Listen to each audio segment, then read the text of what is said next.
Shalom semua, welcome back to Iktus Digital Service. Kita masih dalam tema besar pada bulan ini, yaitu home. Pada minggu ini, topik yang akan kita bahas adalah Home is my home, yang akan dibawakan oleh Darmali dan Grant Nixon.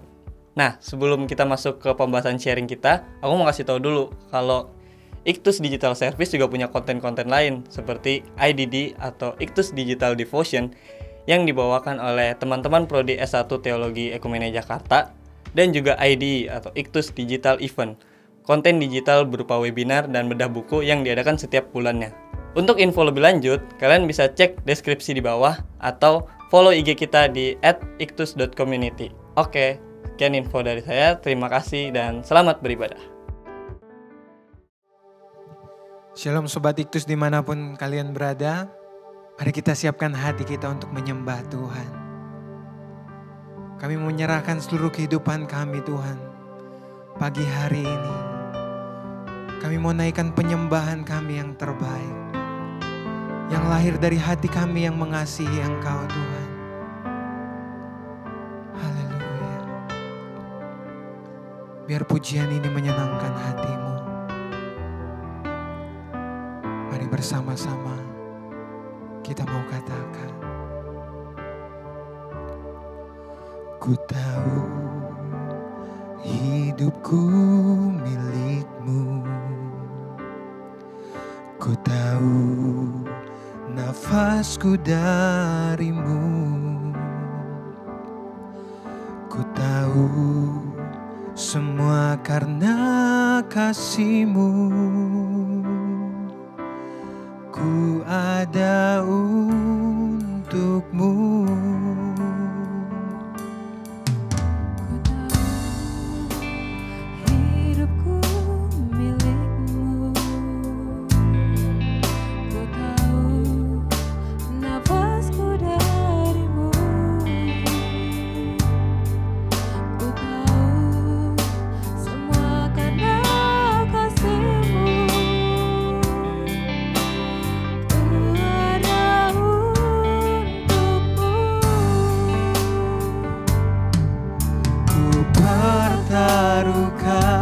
Semua yang ku miliki, yang nanti pasti akan pergi.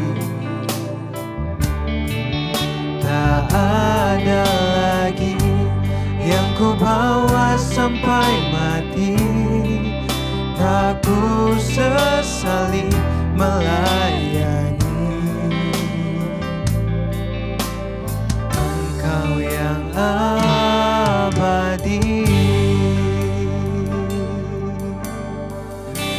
Sekali lagi mari kita katakan, ku tahu hidupku milikmu,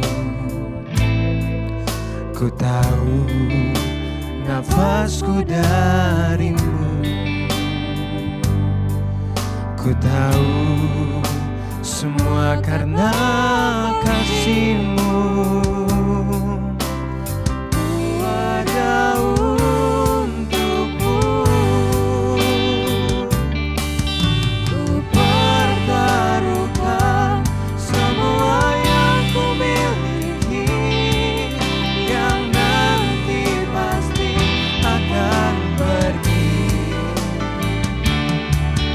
Tak ada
Selamat pagi teman-teman Iktus. Kembali lagi kita di Iktus Digital Service. Nah, pada minggu terakhir bulan Mei ini kita akan membahas topik terakhir kita yaitu di tema home, yaitu topik terakhir Home is my home.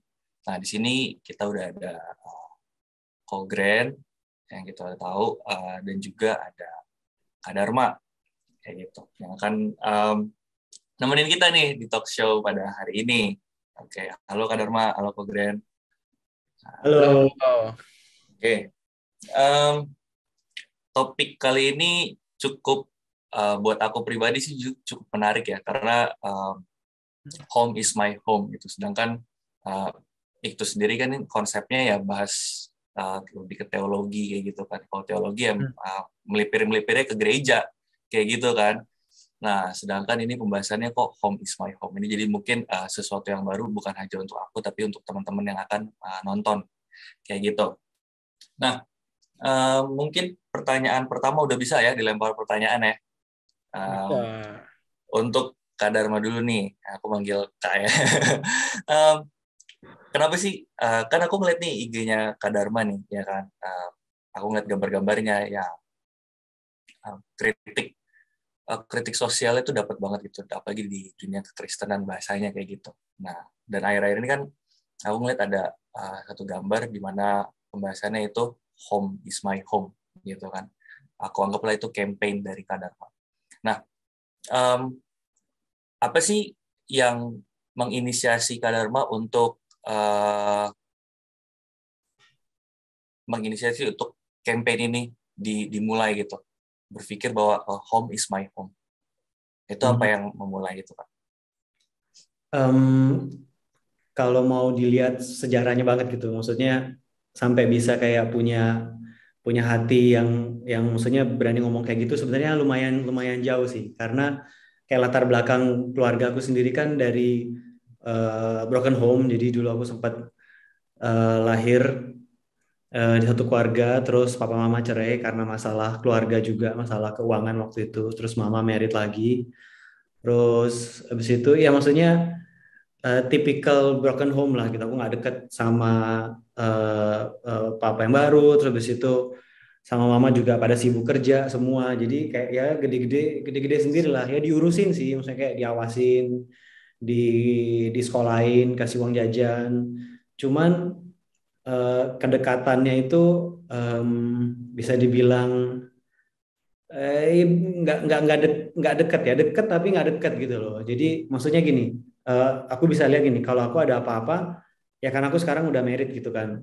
Jadi apa-apa ya kayaknya pas abis married ini baru mulai ngerasa harus ngebangun lagi dari nol gitu, karena pengaruh aku dibesarkan seperti apa, terus akhirnya aku punya keluarga sendiri, itu ada konflik yang buat aku kayak, oh iya ternyata aku mesti banyak belajar ya. Maksudnya prinsip-prinsip dulu yang nggak diajarin secara lisan, tapi secara budaya di rumah, di keluargaku, orang tua, ketika aku nikah, beda ya gitu ya. Terus belum lagi ketika kita mulai bergereja dari kuliah gitu, pelayanan terus sampai berkeluarga, akhirnya itu ngerubah banyak hal lah. Maksudnya kan gini, kan dibilang tuh di Alkitab kan, wah Yesus sama gitu kan, ya dari dulu sampai sekarang selama-lamanya dia sama gitu.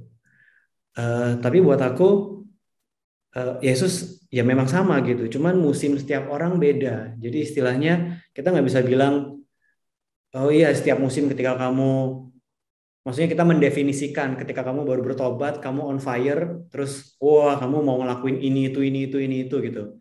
Tapi itu pun musim sebenarnya gitu loh. Dan setiap musim itu ada buahnya gitu. Ada buah yang baik, ada buah yang buruk juga gitu. Tapi kan kita nggak bisa mendefinisikan satu musim di sepanjang hidup kita itu semua sama gitu. Jadi ya latar belakangnya ya karena saya dulu dari keluarga yang saya mesti belajar lagi, keluarga yang kurang oke lah ya. Dari kecil sampai gede, terus saya nikah, saya berusaha perbaikin lagi ketika dari kuliah pelayanan di gereja, akhirnya setelah nikah pelayanan gimana, itu juga pembelajarannya itu, adaptasinya itu ada terus gitu loh. Dan karena gini, waktu itu saya belum ada orang yang benar-benar bisa ngebimbing, jadi kayak ya udah asal tabrak dulu aja ke depan gitu, belajarnya belakangan akhirnya, dan akhirnya yang terjadi pun banyak konflik, banyak akhirnya sampai agak keruh sedikit masalah baru bisa diatasin gitu loh. Ya latar belakangnya sih itu kira-kira. Oke. Cukup kaget juga dengarnya ya, latar belakangnya. Ya itu berarti benar-benar tadi kalau yang aku tangkap kan dari emang yang benar-benar ibaratnya nggak ada bahasanya kalau dibilang mungkin mentor kali ya, ibaratnya benar-benar megang sampai ngarahin kayak gitu. Jadi belajar dari pengalaman atau mungkin dari kesalahan kayak gitu. Tapi kalau mungkin cocok loginya akhirnya mungkin si Home is my home ini ya bisa dibilang ya pada akhirnya gue ke A ke B nyoba-nyoba, tapi awalnya tetap dari gue dulu, berarti dari rumah kayak gitu mungkin ya. Iya. Oke. Nah, ini latar belakangnya gitu. Nah, terus mungkin melipir ke Kogren sebentar. Ini yang menarik juga, ya kan? Kalau mungkin lihat dari sisi bahasa mungkin teolog. Kemarin kan kalau Kogren sempat ada repost satu postingan Instagram di mana orang-orang yang sudah bahasanya tidak bergereja itu bukan orang-orang yang selesai dengan Tuhan, tapi mereka selesai dengan gereja. Kayak gitu. Nah, mungkin dari latar belakangnya Kak Dharma itu, Kogren bisa gak ngasih kenapa juga Kogren bisa ngepost itu, dan menurut Kogren itu kayak gimana orang-orang yang keluar dari gereja dan mereka yang dianggap mungkin banyak orang yang gereja nganggap mereka orang-orang yang selesai dengan Tuhan, padahal tidak. Kayak gitu. Silakan, Pak. Iya. Jadi memang kemarin waktu repost itu murni kegelisahan pribadi juga sih ya. Ngelihat banyak stereotype atau ngelihat stigma di mana kalau orang nggak terhisap di gereja, terus apalagi nggak punya pelayanan gitu ya. Kayak kesannya mereka tuh nggak rohani gitu. Kalau misalnya nggak ke gereja deh. Misalnya orang baca firmannya nggak segila orang yang mungkin suka baca gitu ya. Atau mungkin orang doa nggak selama orang yang suka doa. Karena kan orang ada, apa ya, kalau aku percaya ada tipe-tipe spiritualitas gitu kan. Nggak semua orang menjumpai Tuhan dengan cara yang sama, dengan bentuk yang sama, dan dengan pola yang sama gitu kan. Nah, kita masih ke gereja aja, tapi misalnya kita mungkin kurang baca firman gitu ya, atau mungkin kita kurang terlihat Kristen gitu ya dalam liturgi atau keseharian kita, itu yang namanya stereotype atau anggapan yang negatif sama seseorang itu udah lumayan ada gitu loh. Bahkan bisa dibilang, wah, nih orang nih udah berapa tahun jadi Kristen cuma nggak berubah-berubah. Kok nggak jadi makin serius ya? Harusnya jadi Kristen tuh begini gini gini kalau udah berapa tahun. Jadi kayaknya ada standar gitu loh untuk misalnya Kristen 5 tahun harusnya bisa apa, Kristen 10 tahun harusnya bisa apa, Kristen 20 tahun masih bisa apa. Padahal lepas dari itu sebenarnya kita memang nggak bisa ngukur semua orang dengan ukuran kita gitu kan. Kan kembali urusan dengan Tuhan itu urusan pribadi. Nah, termasuk salah satunya itu bagaimana mereka yang keluar dari gereja. Teman-teman yang udah nggak bergereja lagi karena satu dan dua hal gitu. Bisa mungkin karena ada masalah dengan gereja gitu kan. Bisa juga ada masalah dengan keluarganya sehingga nggak enak kalau ke gereja itu ya kan. Apalagi gereja-gereja yang isinya juga satu keluarga semua gitu kan. Kan ada gereja yang satu keluarga itu di situ semua gitu kan. Terus ya masalah keluarga dia nggak bisa datang ke gereja. Atau mungkin teman-teman yang tertolak gitu ya, teman-teman yang tertolak. Misalnya let's say yang akhir-akhir lagi booming teman-teman LGBT misalnya, yang mereka setiap ke gereja selalu menghadapi homofobik gitu kan, transfobik, bifobik gitu, yang semuanya bikin mereka kayak nggak nyaman di gereja. Jadi banyak banget alasan yang aku lihat nggak bisa kita jadiin pembenaran untuk, wah ketika kamu nggak ke gereja, kamu akan jadi orang yang nggak mencari Tuhan gitu loh. Nah, yang bikin apa ya, yang bikin rusak atau bikin apa ya, bikin orang jadi terpinggir tuh ya pandangan-pandangan begini nih. Akhirnya ngelihat Tuhan tuh sesederhana dengan, wah kalau aku udah ke gereja berarti aku udah orang berdosa nih. Jadi itu menanamkan pada mereka yang gak ke gereja itu mental bahwa, wah Tuhan udah jauh dari aku. Wah Tuhan udah nggak mengasihi aku. Wah kalau aku balik Tuhan mau terima aku nggak ya? Nah pertanyaan-pertanyaan kayak gitu yang sebenarnya jadi dampak buruk gitu loh. Dan beberapa gambar gitu ya yang Dharma tulis gitu kan. Dharma gambar di Instagram gitu ya. Waktu apa Tuhan memeluk orang-orang yang kayaknya nggak pantas dipeluk gitu ya. Nah itu nyentuh banget tuh. Kalau relate ke Instagramnya Dharma kan gitu ya. Nah itu apa ya waktu aku baca wah gila ini beda nih. Ketika ada pandangan di mana orang nggak ke gereja, orang nggak terhisap dalam pelayanan, dia akhirnya jadi terbuang gitu ya. Tapi ada juga kelompok-kelompok orang yang tetap melihat orang ini mungkin nggak berurusan dengan gereja secara fisik dan organisasi, tapi bukan berarti dia berhenti menjadi seorang Kristen gitu loh. Nah, itu kan hal yang personal banget. Nah, inilah yang gue rasa orang perlu tahu gitu loh. Nggak bisa kita nentuin kerohanian, ke spiritualitas, atau kedekatan sama Tuhan hanya dengan beberapa indikator yang terlalu sederhana. Kayak ke gereja, atau ngelakuin hal-hal yang kelihatannya Kristen. Kayaknya nggak sesederhana itu deh. Nah, makanya aku repost itu. Mau ngasih tahu, bukan mau ngasih tahu juga sih, tapi ya mau bagiin kegelisahan gitu lah. Bahwa mereka tuh bukannya selesai sama Tuhan loh. Mereka tuh selesai sama mungkin gereja yang mereka nggak bisa fit in di situ. Tapi kalau ditanya, jadi orang butuh komunitas nggak? Aku akan tetap bilang orang butuh komunitas. Tetap. Tapi nggak harus gereja dalam bentuk gedung dan tempat yang ada salib begitu ya. Yang formal banget nggak harus. Di mana 2-3 orang berkumpul, Tuhan hadir di situ. Dan di mana kita diterima, kita bertumbuh, disitulah gereja kita. Nah itu yang bisa gue bagiin sih Sas buat pertanyaan tadi. Oke. Berarti kalau dilihat ya, ibaratnya awalnya yang sama juga kan, Kak Dharma dengan pengalamannya, terus Kogren juga dengan kegelisahannya juga ya, based on experience semua kan dua-duanya kayak gitu. Walaupun bahasanya kan kalau yang Kogren kan langsung masuk set gitu kan, orang yang keluar dari gereja belum tentu ya sesuai dengan Tuhan gitu. Katanya kalau Kak Dharma langsung campaign-nya Home is my home. Nah, itu kan tadi udah ngomongin latar belakang dulu nih, ya kan. Terus kita coba balik untuk bahas tema tentang home ini. Kan berapa minggu sebelumnya teman-teman dari Iktus Community itu membahas beberapa topik. Ada yang dibilang Church is my home, ada Earth is my home, social media is my home, community is my home. Di mana kita udah kompak, bahasanya udah kompak dan sepakat bahwa pembahasan dari topik-topik sebelumnya sebelum Home is my home ini adalah bagaimana mungkin orang-orang yang kalau dari konteks Home is my home ini kan kayak Kak Dharma yang merasa bahasanya mungkin mental kesana kemari. Aku juga gitu, gereja tuh mental kesana kemari dari dulu gitu. Tapi ada juga kan beberapa yang emang kebetulan ketemu gereja yang emang bisa jadi rumahnya. Maka dari itu ada share topik Church is my home atau mungkin Earth is my home, orang-orang yang belajar tentang ekoteologi juga, di mana kita melihat bumi ini kan sebagai rumah, di mana kita sebagai ciptaan harus merawat tidak hanya diri kita sendiri, tapi makhluk hidup yang lainnya kayak gitu kan seluruhnya.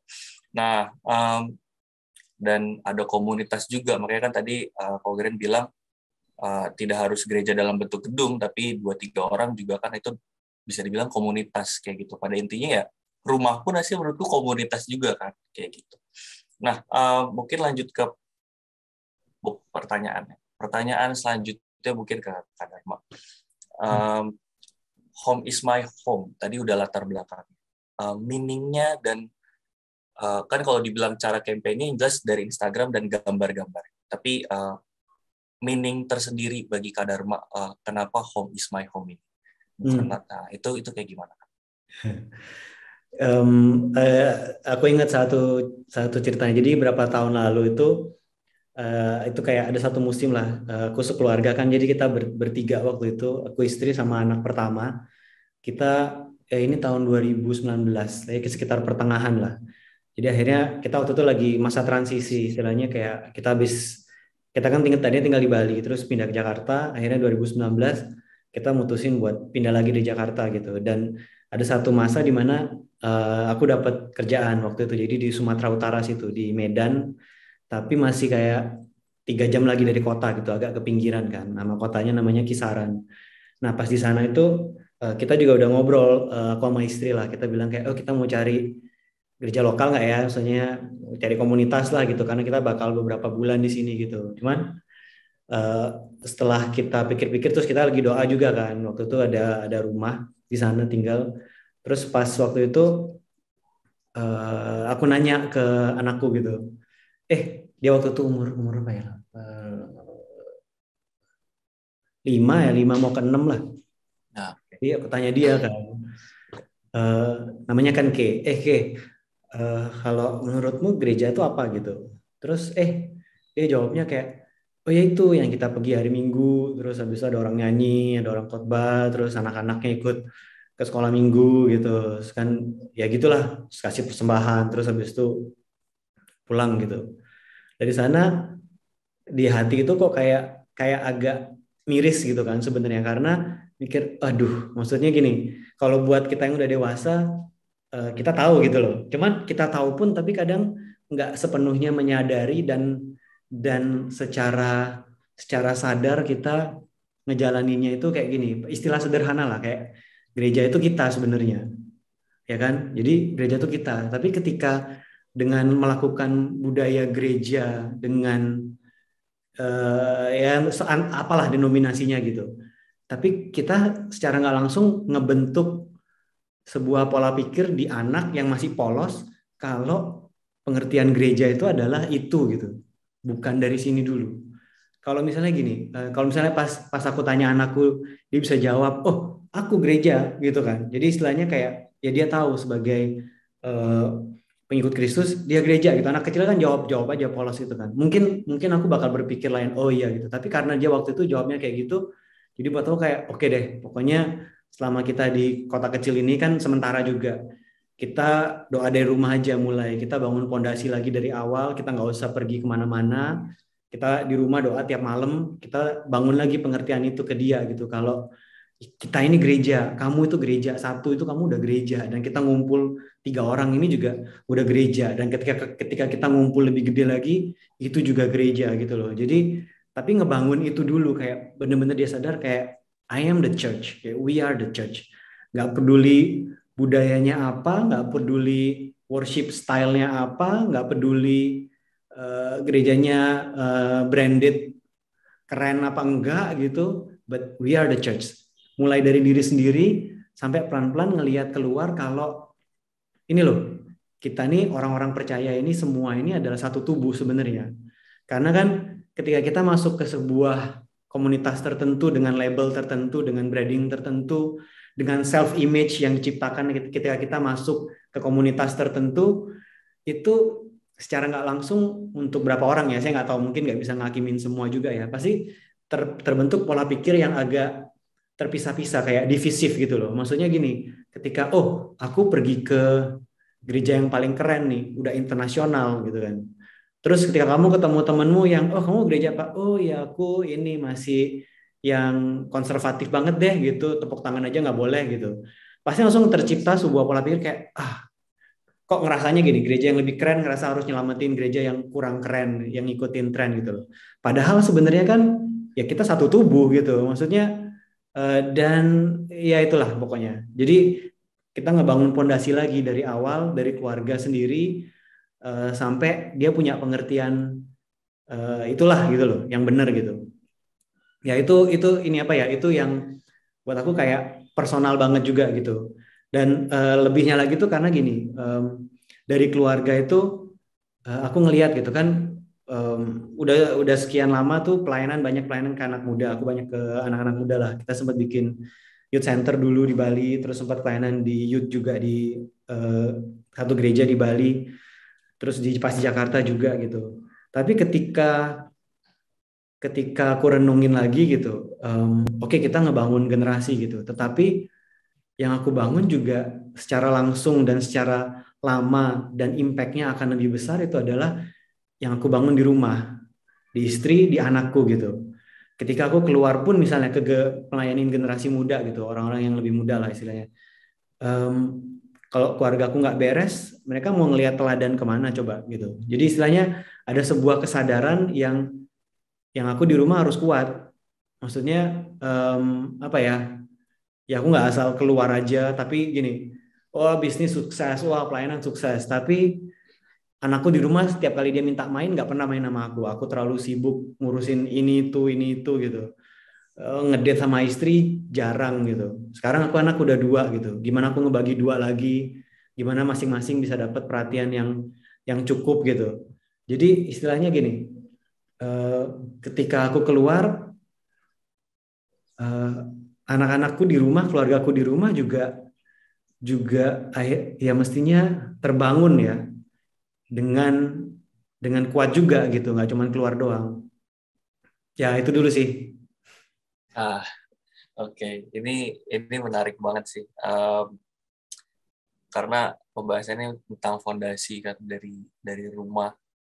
Karena kalau buat aku pribadi juga, saya mungkin mahasiswa teologi, aku merasa bahwa kan kita ini kan kalau dibilang representasinya Tuhan kan di sini, di dunia ini gitu kan, dimana kita harus mencontohkan. Jadi tadi keren banget tuh dimana Pasca Dharma memiliki bahasa mungkin kesadaran bahwa fondasinya emang benar-benar harus dari rumah dulu, dan itu benar-benar sangat hal yang benar-benar penting banget, mendasar banget gitu. Itu salah satu hal yang sangat keren sih buat aku. Nah kalau buat Kogren gimana dengan tanggapan dari Kak Dharma tadi? Ada gak mau tambah-tambah atau Kogren mungkin nanya gitu? Aduh, jadi kita ngomong santai aja lah ya, nggak usah teologi banget. Jadi kalau gua ngelihat ya, apa yang disampaikan sama Kak Dharma nih, ini hal yang basic banget yang sebenarnya. Oh ya, ya sorry, masih asem mulutnya. Iya, apa yang disampaikan sama Dharma ini sebenarnya satu hal yang basic banget, dan tapi unfortunately ya, sayangnya kadang-kadang kita lupa gitu loh. Ya kan gue juga ada di dunia gereja lah ya, pergerejaan. Gue tuh sempat ada satu masa ya, istri gue ya sering menyaksikan inilah. Jadi dia sering kesaksian depan gue. Dia dia dulu sama gue pernah di satu masa merasa bahwa yang namanya pelayanan, yang namanya mencari Tuhan, itu lu masih ke gereja. Kalau lu nggak ke gereja, lu nggak benar-benar ada di gereja gitu ya, entah itu pelayanan, entah itu ibadah, ya lu nggak akan nyampe ke titik di mana Tuhan kehendaki itu. Jadi gue tuh benar-benar apa ya, building oriented gitu loh, building oriented, benar-benar kayak ngerasa wah kalau nggak gereja kurang nih gitu. Jadi mesti datang gitu loh. Dan kedatangan itu pun dipicu dengan mungkin apa ya, situasi yang ya sama juga gitu loh, orang-orang berpikir sama bahwa ya lu lebih mending habis waktu di gereja ketimbang habis waktu di rumah.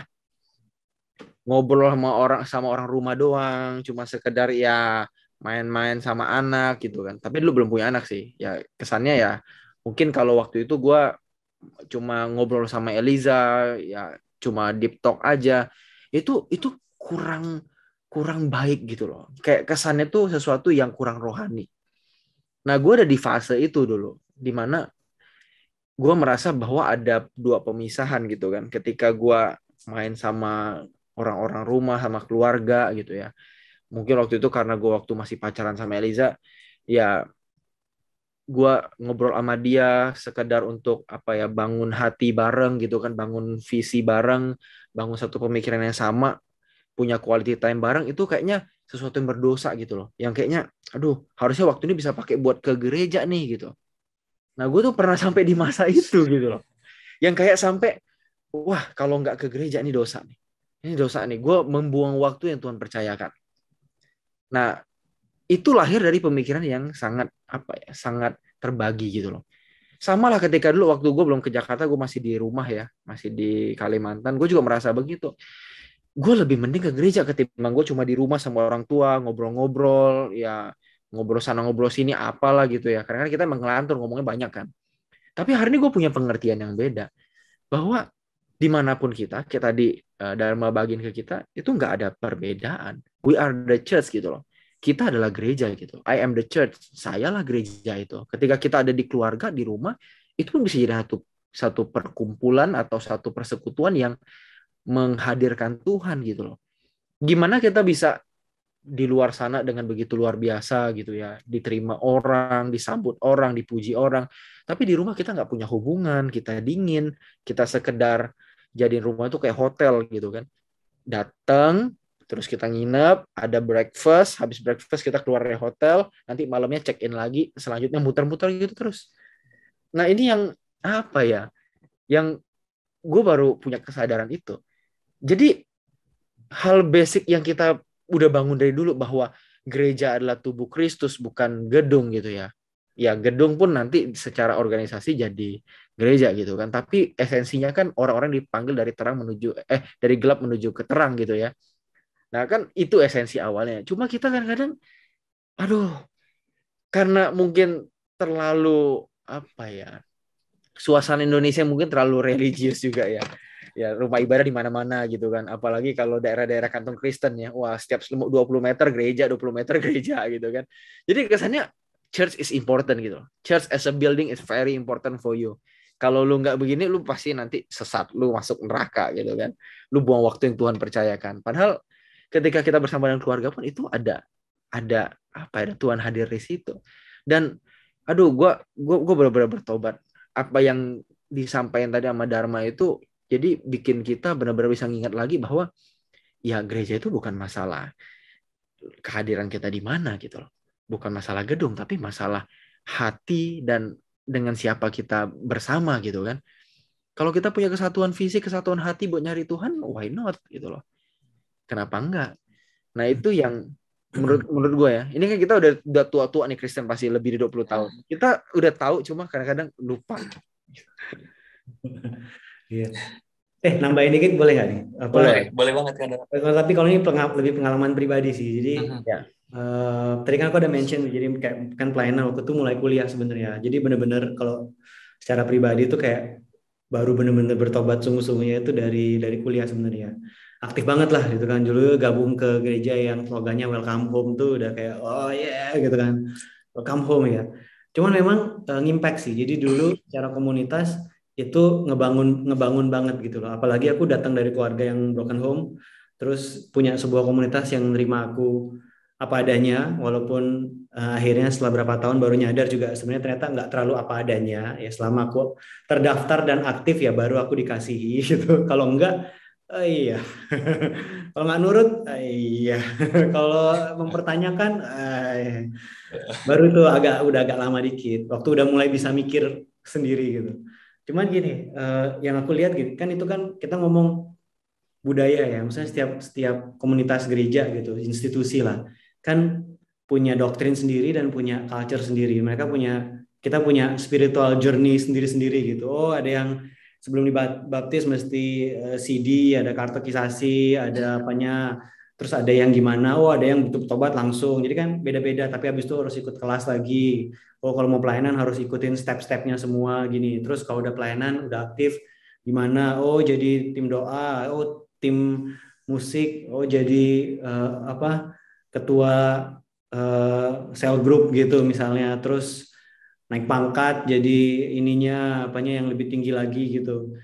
Tapi gini, yang aku lihat agak kurang, bukan nggak bisa ngejudge kurang juga ya. Maksudnya tapi ini pengalaman pribadi ya. Jadi gini, ketika kuliah oke gitu, aku bisa spare waktu segini banyak gitu misalnya. Ya karena aku nggak ngapa-ngapain lagi gitu, aku nggak kerja, jadi dikasih uang jajan kan tiap bulan kuliah gitu, ya tinggal belajar aja. Terus kuliah juga cuma sehari berapa jam sih gitu, tergantung mata kuliahnya gitu kan. Tapi aku punya sisa waktu banyak yang aku bisa manfaatin itu buat melayani lah di dalam gereja gitu. Cuman begitu aku udah lulus, udah mikir kerjaan. Terus apalagi kalau udah kerja, itu udah kerja aja udah spend waktunya lebih banyak lagi di kerjaan gitu kan, pagi sampai sore. Belum lagi kayak dipotong transportnya gitu kan, durasinya. Terus belum lagi kalau aku ngejalin hubungan sama orang gitu, sama wanita, ya butuh itu kan investasi waktu lagi gitu. Belum udah married, terus udah punya keluarga. Tapi kalau aku flashback nih pengalaman pribadi lah gitu, transisi untuk dari aku bisa sekian banyak luangin waktu untuk berkontribusi di sebuah komunitas sampai kayaknya aku ada kerjaan berkurang dikit gitu kan. Terus habis itu udah berkeluarga, kurang lagi dikit. Udah punya anak, kurang lagi dikit gitu. Tapi yang agak nggak berubah tuh gini, ketika kamu punya sekian banyak waktu untuk kamu kontribusiin, kamu kayak wah, kamu on fire buat Tuhan, wah gitu kan. Tapi ketika kamu udah punya keluarga, kamu dibilang nggak on fire lagi kalau kamu nggak berkontribusi di dalam sebuah komunitas itu. Padahal saat itu mungkin di hatimu kamu tahu Tuhan pimpin kamu buat ngebangun keluargamu juga gitu loh. Jadi ada musim-musim di mana kita mestinya berubah dan budaya yang kita terapin di gereja juga berubah. Aku nggak bilang semuanya kayak gini ya, cuman ini aku alamin gitu. Tapi ada adaptasi di mana kita nggak bisa ya pukul rata semua tuh kayak yang Grand tadi bilang kan, kayak ya semua orang ya pukul rata aja semua sama gitu standarnya, standarisasi lah istilahnya. Ketika mereka nggak memenuhi standar ini mereka agak kurang. Oh yang apa-apa waktunya kurang asal duitnya lebih banyak lah, itu sama aja bohong dong ya maksudnya. Ya tapi ketika seorang mungkin ya kayak jemaat gitu dibilang mereka nggak berkontribusi, terus apa? Terus karena mereka sibuk sama keluarganya, sibuk kerja, susah kerjaannya, gajinya minim banget, dia harus double time kerja. Apa kita nuduh dia, kamu mikirin duit aja? Padahal kebutuhan keluarga mesti dia penuhin lagi. Belum lagi dia harus spend time sama anaknya. Belum lagi dia mesti quality time sama istrinya. Istilahnya sebagai sebuah komunitas yang kita ada tuh cuman apa? Nuntut orang buat kontribusi, atau kita bisa menjadi satu bagian ketika sebuah komunitas kita bisa panggil itu rumah. Ketika komunitas itu juga bisa saling memenuhi kebutuhan orang-orang yang di dalamnya gitu loh. Nah, dan yang ini aku temuin ketika aku udah keluar dari sini, aku punya teman-teman teman-teman akrab sahabat banget yang kita deket banget gitu kan. Dan kontribusi kita saling sesatu sama lain itu ya memang belum se ekstrim kayak yang digambarin di Kisah Para Rasul gitu kan. Oh ya dia jual tanahnya, rumahnya, duitnya dia bagi-bagiin semua supaya semuanya bisa makan gitu kan. Sosialis banget gitu. Tapi kita saling supportnya cukup dalam gitu. Istilahnya gini, ketika aku sama istri kita butuh quality time misalnya, kita sampai bisa ngeset nih sama sahabat-sahabat kita yang di sini gitu, kayak seminggu sekali mereka mau ini kayak nemenin anak kita gitu, kayak babysitting lah. Karena kita nggak ada budget buat taruh aja di playground gitu main. Karena kita nggak percaya playground juga, plus kita pikir ngapain kita ninggalin anak ya di playground gitu kan, di tempat penitipan anak gitu.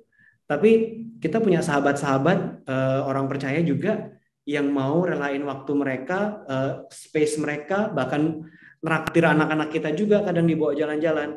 Dan ini kita lakuin satu sama lain ketika mereka yang mau kayak gitu atau mereka perlu waktu, mereka bisa titip anak-anaknya ke kita gitu loh. Jadi ketika sebuah komunitas kita bisa bilang itu sebagai rumah, seberapa jauh kamu bisa saling berkontribusi, karena kan intinya gitu. Maksudnya jemaat mula-mula mereka nggak ngumpulin resources, maksudnya sumber daya dijadiin satu buat dibangun jadi gedung mewah terus paling kece musiknya, paling keren di zaman itu. Nggak ada, mereka bagiin semua. Nggak ada dibangun gitu, nggak ada yang ngebangun bangunan di jemaat mula-mula di Kisah Para Rasul gitu. Itu kan baru ada berapa ratus tahun, kalau aku nggak salah ya, ini ada Pak Teologi takut salah. Ini 300 kalau nggak salah. Setelah zaman Yesus atau apalah. Jadi selama itu yang mereka lakuin apa? Ya ini hidup bersama-sama ini loh. Jadi ketika kita ngomong sebuah gereja mau jadiin itu rumah, kita siap nggak nih ngejalanin apa yang ada di Alkitab nih? Maksudnya segitu dalam gitu loh. Kamu ngeliat saudaramu kurang ini. Kamu punya motor 2. Kamu kenal tuh orang mungkin yang satu komunitas lah istilahnya. Nggak usah jauh-jauh dulu deh. Yang kamu tahu dia butuh. Motormu kamu sewain ke dia atau kamu kasih? Kalau kita mau lihat ke Alkitab loh ya. Kamu punya rumah 2 misalnya. Ini agak ekstrim nih. Kamu punya rumah, beberapa rumah gitu. Sekarang kan orang ya bisnis investasi buat mereka ngasilin penghasilan. Tapi kamu tahu ada di komunitasmu orang yang bayar kos aja susah gitu. Kamu berani ngasih rumahmu pakai buat dia? Ya nggak usah ngasih dulu deh, kasih pakai gratis aja deh gitu misalnya. Maksudnya sejauh mana kita bisa mengklaim sebuah komunitas itu adalah juga rumah, ya dilihat sejauh mana sebuah komunitas itu kita bisa saling hidup bareng dan berkontribusi dan saling mengasihi sedemikian rupa sampai orang-orang yang nggak percaya, yang ngelihat, itu dia bisa lihat Tuhan. Dan itu yang kejadian di Kisah Para Rasul. Nggak cuman kabar baik, berita, Yesus Juru Selamat. Tapi mereka lihat gimana jemaat mula-mula itu hidup. Gimana Yesus terpancar dari cara mereka hidup bersama. Aku nggak ngada-ngada ya, maksudnya ini juga kayak pergumulan lama di hati juga. Dari aku baca beberapa buku, baca di Alkitab, dengar cerita orang. Tapi eh, jadi gini, Tuhan yang aku percaya nih ya. Jadi ketika kita percaya, kita ngikut Yesus gitu. Kita dengar kabar baik. Ketika kita dengar kabar baik itu hidup dalam kita. Kasih karunia itu hidup dalam kita. Itu ngeluap keluar gitu loh. Ngeluap keluar, ngimpact ke dalam komunitas. Ngimpact ke keluarga. Ke diri sendiri kita berubah jadi lebih baik gitu kan. Bukan karena hukum, bukan karena peraturan, bukan karena apa-apa, tapi karena ada luapan kasih besar. Kita mau jadi lebih baik. Itu ngeluap ke keluarga kita, itu ngeluap ke komunitas kita. Dan kabar baik itu kabar baik ketika orang nggak cuman dengar kabar baiknya, tapi mereka juga lihat itu kabar baik di komunitas ini gitu loh. Jadi ya itu bahan perenungan yang cukup lama sih buat aku secara pribadi. Ini keren deh. Makin lama jadi ngomongnya awalnya santai, tapi makin deep. Mesinnya baru panas nih. Iya. Kalau kayak dari aku pribadi gitu kan, mungkin kalau dari keluarga papa yang emang ada kakaknya yang emang pendeta gitu kan, terus ya mungkin ada masalah dengan keluarga sampai aku pun juga mengalami hal yang sama kan, dimana sampai ada bahasanya lu nggak perlu tuh kelihatan menyembah Tuhan, lu bergereja yang kayak kudus banget, tapi hidupan lu sesama aja bahasanya busuk banget gitu. Lu nggak peduli sama saudara lu yang kelihatan kayak gitu-gitu. Dari situ aja dari sebelum masuk STT itu aku udah sempat punya pemahaman demikian gitu, kayak untuk jadi orang Kristen nggak harus ke gereja aja gitu. Tapi pas aku masuk ke STT, terus aku pas lagi karena pandemi ini di rumah gitu, aku sempat ada momen dimana gue kan anak STT, gue sekolah Alkitab, kok kayak hidup gue nggak berdampak. Maksud gue malah pemikiran yang mungkin fasenya kogren tadi tuh akhirnya muncul di gue tuh di saat kok orang tua gue kayak nggak ke gereja gitu, terutama bokap gitu. Padahal gue sekolah Alkitab gitu, sampai gue mikir akhirnya masih kalau dipikir dia masuk ke fasenya kogren itu yang tadi dimana gue mikir komunitas rumah itu jadi benar-benar kayak gereja. Untuk jadi orang Kristen gue harus ke gereja. Nyatanya makanya pas banget baca yang ngelihat gambar dari Dharma sendiri sama ngelihat pas banget sih nggak lama dari situ postingannya kogren itu, kayak oh iya ya, nggak harus gitu. Tapi bukan berarti membenarkan ya lu nggak usah ke gereja aja ya. Sometimes memang mungkin mencari kali ya, bahasanya mencari yang benar-benar pas, dan memang bahasanya di mana komunitas tadi bisa menerima. Gak usah jauh-jauh deh yang kayak tadi, bukan kan Kak Dharma ngasih yang contohnya udah lebih ke apa sih yang lu perbuat gitu, karena lu punya lebih lu bisa ngasih. Tapi menurutku kalau lu bisa nerima perubahan dari orang yang ada di komunitas itu aja udah sesuatu yang baik gitu. Di saat orang yang biasanya punya waktu 5 jam buat lu setiap minggu, terus toto menjadi 3 jam seminggu, dan lu bisa it's okay gitu, karena dia ada sesuatu yang emang harus dilakukan karena dia berkembang. Kan itu rumah kan kayak gitu ya, walaupun aku belum berkeluarga gitu kan, aku makin gede, adik-adikku makin gede gitu, dimana mereka punya kegiatan masing-masing yang nggak bisa spend time terus-terusan kayak gitu. Mungkin ini lebih ke apa tadi udah lebih dalam lagi. Terus ada gak sih kalau buat Kak Dharma sendiri kan bahasanya bukan orang luar juga, enggak lah. Pesan nggak kalau untuk ke anak-anak Iktus Community, terutama yang sekolah-sekolah Alkitab ini? Bagaimana sih kita ini harus menyikapi home is my home itu? Aduh. Nah, ini mikirnya udah kayak, wah, mau sharing ke anak-anak STT. Gini, ini kamu tahu ini nggak yang ada di Alkitab, ada yang di Yohanes tuh yang doa Yesus. yang tentang ini juga salah satu tema yang aku sering renungin sebenarnya, aku gambar juga gitu, yang tentang satu tubuh. Iya. Jadi yang doa Yesus tentang kita supaya jadi satu gitu kan. Jadi semuanya sebenarnya kayak nyambung lah gitu loh. Semuanya tuh nyambung. Maksudnya Yesus doa itu dulu, terus habis itu kan dia disalib. Habis itu kan baru ada Paulus, terus ada ya itulah jemaat mula-mula segala macam kan. Nah, cuman ketika Yesus doa itu, coba baca lagi deh. Itu yang atau ya maksudnya itu kenapa itu doanya Yesus, tapi kok ya sebagian besar juga kita nggak terlalu mengindahkan ya, karena itu lihat denominasi tambah banyak, bukan tambah dikit ya, yang berantem juga tambah banyak gitu, nggak tahu kenapa. Itu mungkin salah satu pesannya juga, sebelum berantem lihat dulu di Yohanes doanya Yesus gitu kan. Jadi dia bilang gini, ada aku nggak ngutip ya, nggak berani ngutip nih karena nggak lagi baca, cuman ada bagian yang bilang gini, ke aku mau mereka satu, gini doa Yesus, sama seperti aku dan Bapa satu gitu kan dia bilang.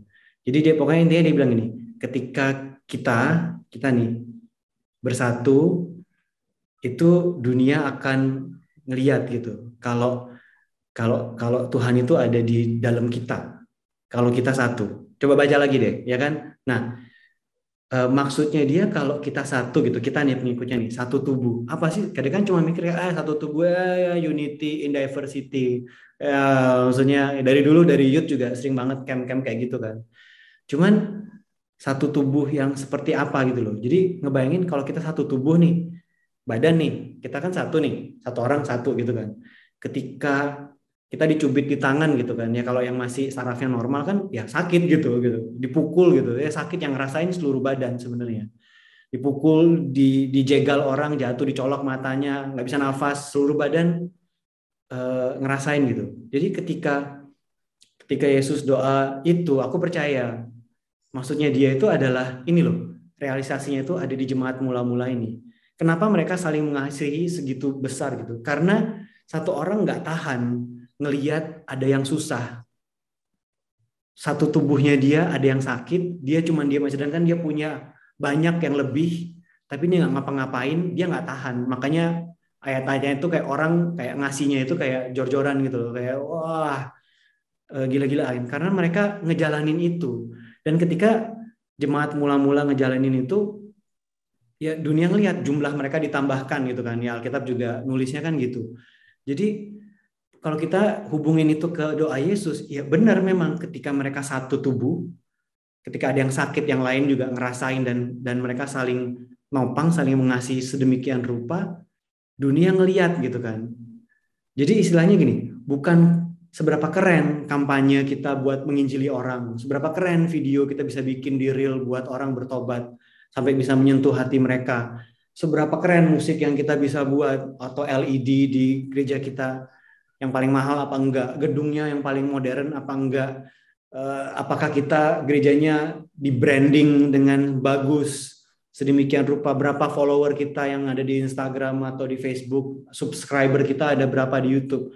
Tapi kalau kita enggak satu nih komunitas yang kita bilang home itu satu, ya seberapapun mewahnya mungkin dunia nggak bakal lihat juga gitu ya, nambah sih aku nggak tahu ya, maksudnya ya I don't know, ya gitulah gitu loh. Ya ini agak melenceng ya. Kita tadi ngomongin sebenarnya my homies. It's okay, it's okay.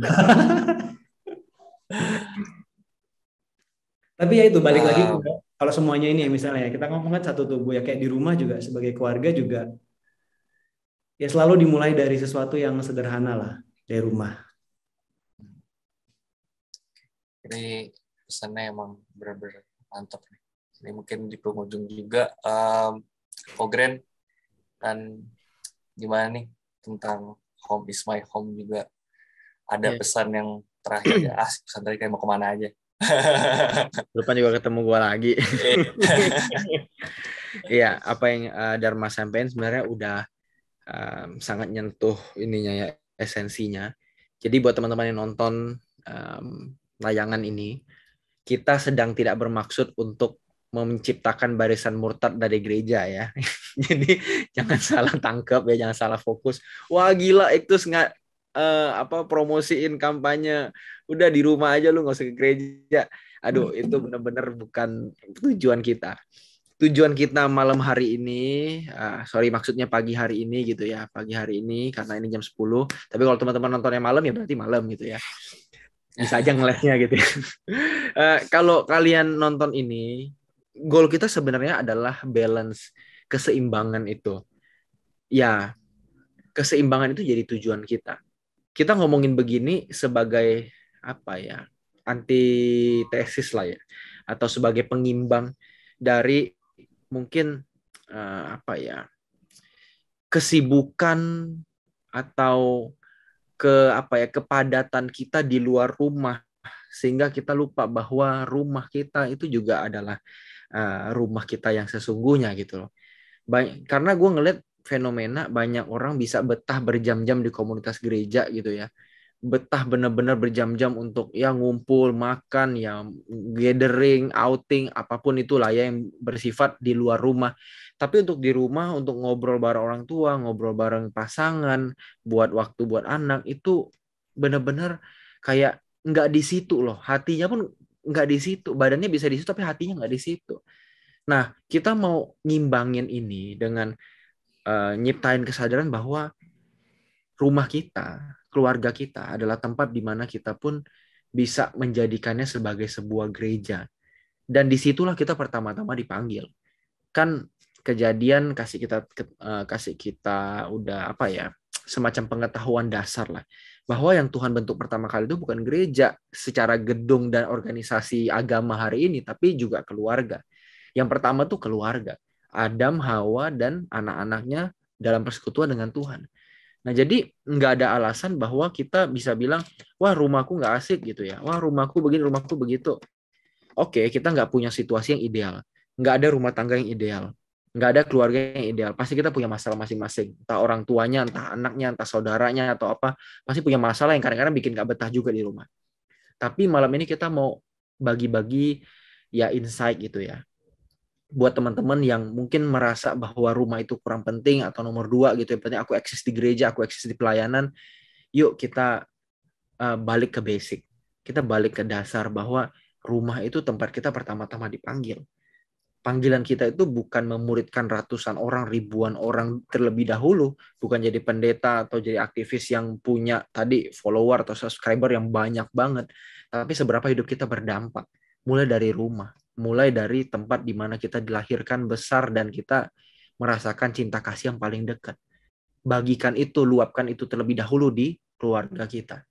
Jadi teman-teman yang ke gereja tetap harus ke gereja gitu ya. Kalau teman-teman punya komunitas, pergilah gitu ya. Jadi jangan, wah gila, gue harus potong waktu komunitas gue nih. Gue kayaknya mesti ngambil langkah radikal.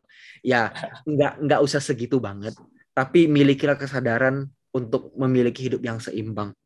Gue percaya segala sesuatu yang berlebih juga nggak baik, makanya kita mesti seimbang gitu ya. Mesti seimbang. Terlalu egois di rumah juga, wah kayak gue nggak mau pelayanan lah, gue nggak mau gini ah. Kita juga nutup mata sama kebutuhan pelayanan yang begitu besar gitu kan. Ya itu juga kurang tepat. Tapi sama kayak tadi, ketika kita begitu church mania gitu ya, all about church mania, akhirnya kita lupa sama yang di rumah, itu juga jadi nggak baik. Ya apapun menurut gua yang paling bagus itu seimbang.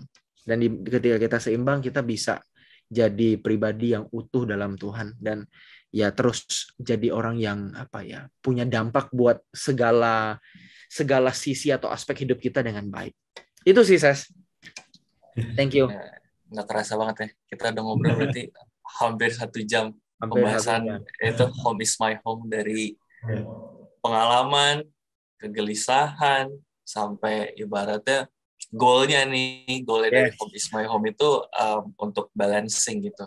Jangan sampai ada yang overweight di satu titik, tapi yang di sininya lemah gitu. Karena ibaratnya kita bukan jadi orang yang super bisa ngisi semuanya, enggak, tapi kita benar-benar fit in our role gitu. Kita punya role, ibaratnya jadi ayah, jadi suami gitu kan bahasanya, atau jadi kakak kayak aku gitu kan. Jadi di rumah tuh yang benar-benar penting banget, gimana kita bisa berdampak dulu di rumah, nanemin mindset di mana gereja itu tubuh kita dulu, bukan bangunan gitu kan. Itu benar-benar pesan yang keren banget. Jadi itu aja sih untuk hari ini. Makasih banyak. Bentar. Boleh Oke. namain dikit nggak? Boleh banget, Waduh. boleh banget. Lanjut. Sebelum pamit. Tanggapin dikit sih, tadi kan kamu bilang ada temanya apalah Church is my home, ada social media is my home. Ya. Nanggepin dikit aja ya. Misalnya gini, tiap orang memang beda-beda gitu. Tapi kalau buat aku misalnya, membuat aku gini, misalnya ketika kamu bilang kayak social media is my home gitu, buat aku kayak aku hadir di sana di sosmed, cuman buat aku pribadi sih it's not my home gitu. Jadi makanya tapi gini, di sosmed kan kadang ada beberapa orang kan suka kayak message lah apalah cerita yang nggak bisa dibilang konseling juga karena nggak sampai terlalu deep, tapi biasanya aku jadi dapat teman baru juga di situ gitu loh. Ada yang habis dari sana kan kadang ngajak ketemuan, cerita, aku ceritain, misalnya minta masukan, aku kasih. Tapi ada juga kadang yang nggak tahu siapa, random aja kayak gitu, terus kayak minta sumbangan, butuh duit gitu. Biasanya kayak gitu nggak taladenin gitu kan.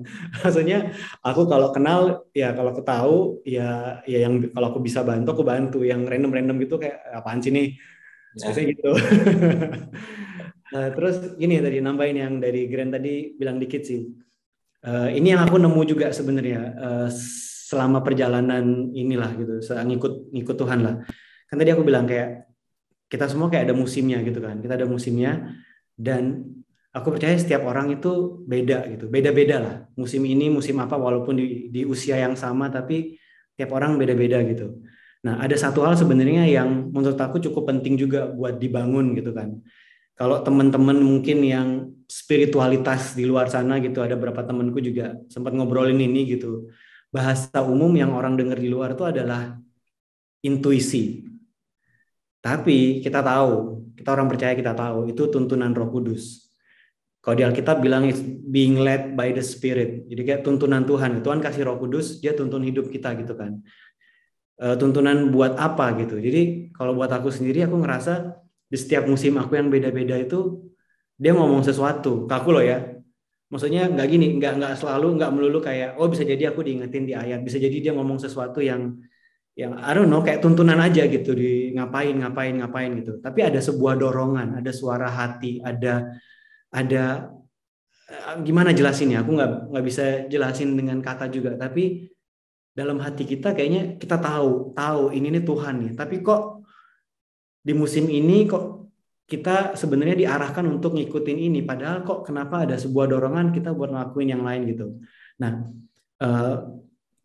menurut aku sih gimana kalau kita tajemin itu juga, itu jadi sebuah apa ya, sebuah senjata, sebuah hikmat yang enggak textbook, tapi sebuah hikmat yang kita bisa dengar ketika Tuhan mau kita ngapain, ya kita lakuin gitu loh. Di musim tertentu, aku nggak bisa bilang ini, ketika punya keluarga semua kita, prioritasnya hanya keluarga aja. Nggak bisa bilang, karena ketika kamu baca cerita-cerita misionaris yang gede-gede, mereka bawa keluarganya sampai ke pedalaman, sampai mati semua gitu. Ada juga yang kayak gitu.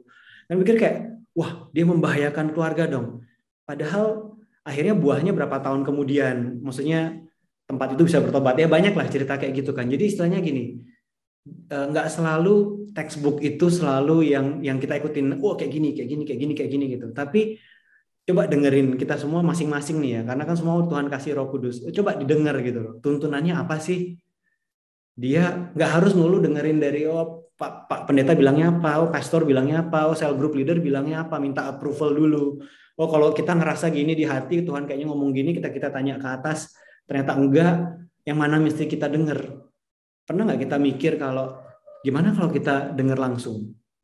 Kita dengar langsung, kita coba dengan rendah hati, kita taat sama yang kita dengar itu langsung. Yang kita tahu itu nggak salah loh ya. Maksudnya cuman beda, kayak istilahnya beda prinsip sama pemimpin aja istilahnya gitu. Bukan sesuatu yang esensial yang kamu disuruh bunuh orang gitu ya itu jelas salah gitu. Tapi ada tuntunan. Maksudnya buat apalagi buat mahasiswa kan yang habis ini pasti mau terjun ke pelayanan, yang akan berkeluarga juga, kamu bakal berkeluarga juga gitu. Coba di setiap musim itu belajar juga dengar Tuhan ngomong apa sih, dengerin. Dan dia ngomongnya biasanya soft banget, tapi hati kita tahu kalau itu Tuhan, yang pasti tahu deh gitu. suaranya itu lembut. Nggak kayak suara pendeta kalau khotbah marah-marah. Kamu kalau jadi pendeta kalau khotbah jangan kayak marah-marah ya. Itu aja sih tambahan itu. Ya bener sih. Tadi itu keren juga tuh. Kok gimana kan ada pesan-pesannya, makanya Kak Dharma mungkin ngegambar itu dengan kritikan-kritikannya ya itu yang bisa dilakukan gitu kan. Berarti buat kita masing-masing nih, teman-teman Iktus juga, buat siapapun yang dengar nantinya, kita bisa melakukan itu dan pada akhirnya kita bisa membuat orang lain tuh merasa dapat dapat suasana rumah itu sendiri gitu kan, dari apa yang kita lakukan, apa yang bisa kita lakukan dari bahasanya mungkin kalau kata orang intuisi, tapi Roh Kudus yang memberi pesan kepada kita. Oke, sekali lagi terima kasih Kak Dharma, Ko Garing juga. Nah, aku mau minta Kak Dharma untuk tutup dalam doa, boleh ya Kak? Pegangan, terbah lo. Yuk kita doa yuk. Bapak kami bersyukur buat teman-teman yang hadir di sini, buat Grand, buat Joses kan ya, benar ya. Ya.